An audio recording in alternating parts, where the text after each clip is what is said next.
Just want to offer some reflections on the upcoming month of May, which is dedicated to Our Lady of the Rosary. And as you will see here, I have a small little sacred space created with a wonderful statue of Our Lady dating back 100 years and a simple candle, lighted candle, reflecting the light of the risen Christ. And in addition to those two, then we have our simple rosary beads, and many of us have rosary beads maybe dating back to our childhood and to our first communion day when we were gifted with a little box of the rosary beads. This one has been created by a parishioner here in our parish who supplies the parish with a couple of hundred of these for all our children in our primary schools, free of charge, as his little way of spreading devotion to Our Lady of the Rosary. And this one in particular, it's the same structure as any other rosary beads, but there's some lovely colours on it. You can see there the blue on top and yellow and red and purple and green, and leading down to the lovely ivory colour of the cross. And the rosary really is structured as follows. There are different mysteries of the rosary, and the mysteries reflect the life of Christ and the life of Our Lady. So for example, the glorious mystery reflects firstly the resurrection, the ascension, the descent of the Holy Spirit, and so on.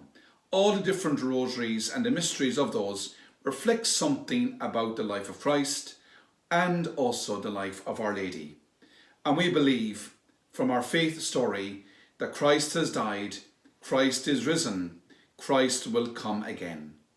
And in that journey, Our Lady plays a very important role. She intercedes for us. She takes our prayers to Christ, her Son, as she did with the prayers of the wedding couple at Cana in Galilee, when she said to her son, "They have no wine." And we know the rest of the story. Jesus changed the water into wine and created that wonderful miracle, creating a sense of joy out of possible embarrassment. The rosary is a very simple devotional prayer to use, and under rosary beads there are some simple beads at the very front which we can use to pray for special intentions, and especially the intentions of Pope Francis. So generally they will consist of one Our Father, 3 Hail Marys, and 1 Glory be to the Father. And then we have 5 sets of 10 beads which reflect the 5 mysteries of the rosary, and in between those 10 little beads is one which is the Glory be. So the simple structure would be an Our Father, 10 Hail Marys, and 1 Glory be to the Father. And then we have 2 lovely prayers that Pope Francis has written for us during this time of pandemic, asking God and Our Lady to protect us. Never underestimate the power of the rosary in your own life, and if you have been away from saying the rosary from quite some time, it might be a lovely time to reconnect with it, because not only can it bring peace and tranquility for yourself and for your family, and I would encourage you, if you have small children in the house, to also pray it with them, but never underestimate the power of your prayer to help someone else.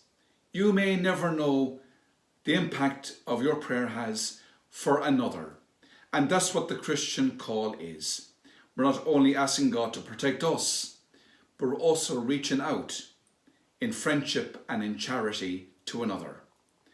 So during the coming weeks, we will offer some little thoughts and reflections on the rosary and pray the rosary with you. And we look forward to your company, and we ask God, the risen Lord, to protect us and Our Lady to intercede for us.